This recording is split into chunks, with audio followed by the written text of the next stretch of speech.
2003. Great games galore were coming one after another, and around Christmas time, Prince of Persia, Sands of Time line up on the shelves. I didn't really know what to expect for the game, but I didn't expect to unwrap it on the 25th. I'm glad I did though. Prince of Persia is a renowned game franchise, known particularly for its original platformer. It has created one game after another, constantly being reinvented each time to delight gamers. Originally designed by Jordan Mechner, the brilliant mind behind titles such as Itself and The Last Express, he has since returned to the Prince's side to revamp his tarnished image following an unsuccessful 3D vision. Sands of Time tells the tale of a young, nameless prince who sacks the Maharaja of India's kingdom with his father and discovers an artifact in the Maharaja's treasure hold known as the Dagger of Time.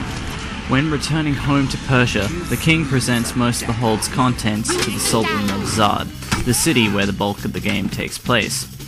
Among these offerings is the Hourglass of Time, a device which the prince is informed by the vizier can only be activated by using the dagger.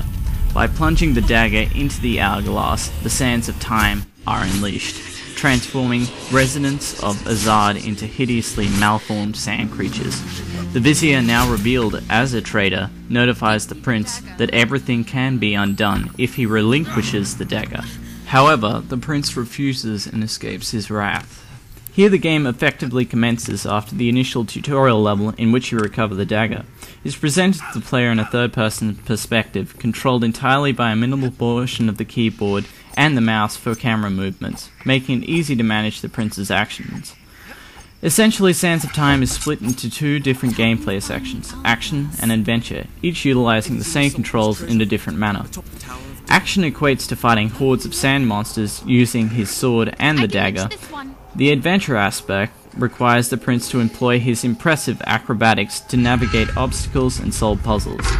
Core to both gameplay methods is the ability to manipulate time itself using the dagger. Ultimately, the prince has the power to rewind and slow down time, cheating death using the dagger. This is pinnacle to the game and is conveyed in an excellent manner, providing a lot of opportunities for players to amuse themselves and avoid countless deaths. Throughout your exploration of Azad, you're aided by the Maharaja's daughter, Princess Farah, who assists the prince in battle, physically helps to overcome obstacles, and operates as a moral compass and love interest. Farah is a seriously impressive addition to the game overall, stirring deep emotions into the brew, making the prince's quest for redemption even more enjoyable. Combat encounters consist of multiple enemies which the prince must knock down, and then retrieve their sand using the dagger in order to effectively finish them. This provides the dagger with sand to replenish its power, to rewind time, followed closely by its other powers to slow time, slow enemies, and provide a massive attack boost, freezing all enemies during the process. At first this can seem a little confusing because the dagger has sand tanks for rewinds, and each tank has other powers connected to it. Tanks are increased by gaining easy to find sand clouds, which replenish all the dagger's powers, and other abilities are increased by defeating foes. Understanding the dagger will allow you to enjoy combat thoroughly, using each of its powers to annihilate enemies while using the sword, which is upgraded as the game progresses, as an additional weapon.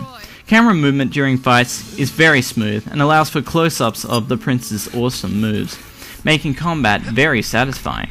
Eventually fights can seem a little too easy because each enemy has a weakness that players will eventually identify.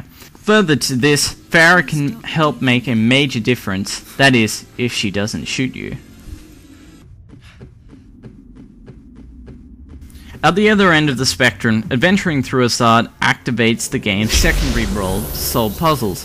The prince will make use of his wall walking, jumping, climbing, rolling, swinging, pushing, and pulling actions to progress through each, making for some entertaining acrobatic feats. Puzzles themselves aren't too difficult to solve, because the prince gains insight into them each time he uses a sand cloud which act as save points, which are opened by defeating monsters. These sand clouds allow him to see into the future and recognize what has to occur, although they usually only contain half of what actually has to happen. Every puzzle is quite unique and logical, and results in the opening of sealed gates to progress. They're made much more enjoyable with Farah's assistance, since she has her own abilities, including using her anorexic body to crawl through gaps. Graphically, Sands of Time looks fantastic, incorporating Persian art, making for a beautiful environment easy on the eye, with each section providing something different to experience in this art, whether it be the Sultan's menagerie or the baths. Music is another strong point for Sands of Time. The soundtrack is nothing short of amazing, with perfect tracks for combat acting in harmony with the clashing of swords. Ultimately, music is flawlessly balanced, never heard enough to become repetitive. Interaction between the prince and Farah furthers the story as they make their way to the hourglass, furthering their relationship each time they overcome enemies or obstacles. These are usually backed by cinematics. The prince's monologues, even looking too long at Farah, will allow the player to understand how Farah feels about him. You'll be accustomed to the fact that the game is becoming more of an excellent journey as you push ahead because of these moments, revealing more about most characters and providing for some very good comic relief moments. To be perfectly honest, I really had a hard time writing down cons for Sands of Time. In fact, I ran out of space for pros. For starters, it looks absolutely incredible for its time. I couldn't believe how well it ran on my PC considering the visuals on the back of the box. As mentioned above, the soundtrack is just outstanding. I felt compelled enough to purchase it after just one playthrough because of the extraordinary implementation at precisely the right moments. Using the prince's moves to navigate obstacles is just plain fun. Never have I seen a game that allows you to walk on walls. Everything has been designed in an expert manner to see you follow that linear path, but you'll still seriously enjoy it. It's further backed by the non-existence of bugs.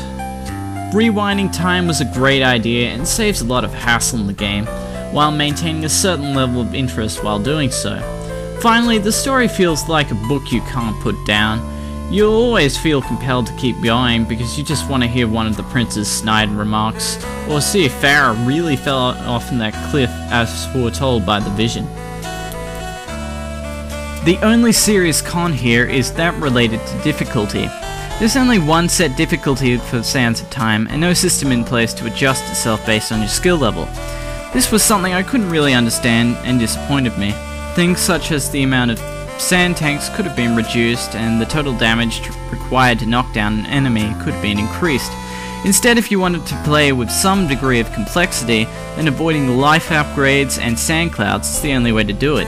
Another small thing to note here is the fact that the game came without a manual, which frustrated me when having to read tips to play during normal fights. A short manual with a list of moves could have easily fixed this. I look back at Prince of Persia Sands of Time as a feat in gaming history. Everything in this game is immaculate. The gameplay, the visuals, the story. It's just a pleasure to play each time. You know what, I'm just going to give it a 99%. It's on my top 10 list. I think that everyone should play it. Now, if you wanted to have a go yourself, then I'm going to recommend PC because, you know, I love playing it on PC each time. But there's also a couple of console versions. Avoid the GameCube, that's all I can say, because dialogue is clipped and no one wants that to happen. But there are some features on the PS2 version and the Xbox which are really nice.